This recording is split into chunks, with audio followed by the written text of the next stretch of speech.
Well, after the close, HP Enterprise and its spun-off printer business, HP Inc. reported results. HP's earnings matched estimates, but the CEO warned of slowing sales in the current quarter.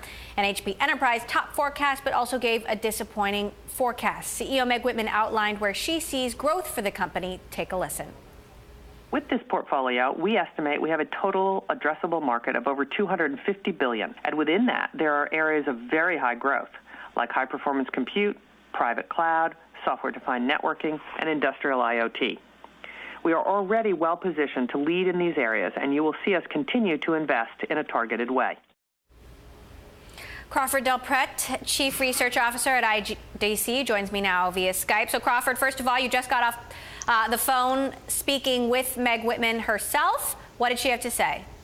Well, basically, similar to what you saw on the call. I mean, what's interesting is Meg talks a lot about remaking Hewlett-Packard Enterprise.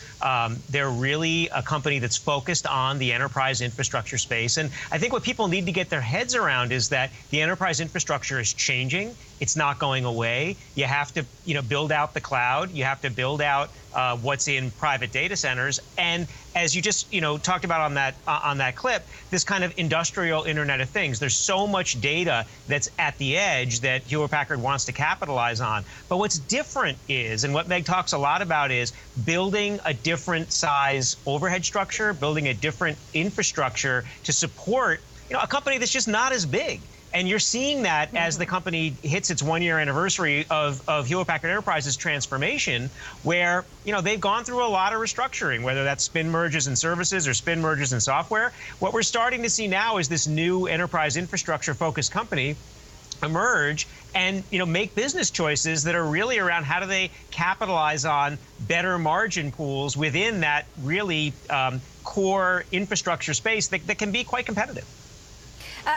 It's interesting. Clearly, when HP split, not a lot of people saw the election of Donald Trump coming. And in a discussion about M&A yesterday with David Kirkpatrick, he suggested that bigger could simply be safer in today's sort of unpredictable environment, not knowing what's really to come in a Trump administration. Do you think two HPs are better off than one HP with Donald Trump running our country? Well, I really can't comment on that. What I can focus on is what you're seeing emerge in these companies. I spent a lot of time with both Hewlett-Packard and Hewlett-Packard Enterprises. And what I would say, if I could sum it all up in one word, it's focus. And this company, through their focus, really has a lot more options because the sales team is more focused on what they're selling.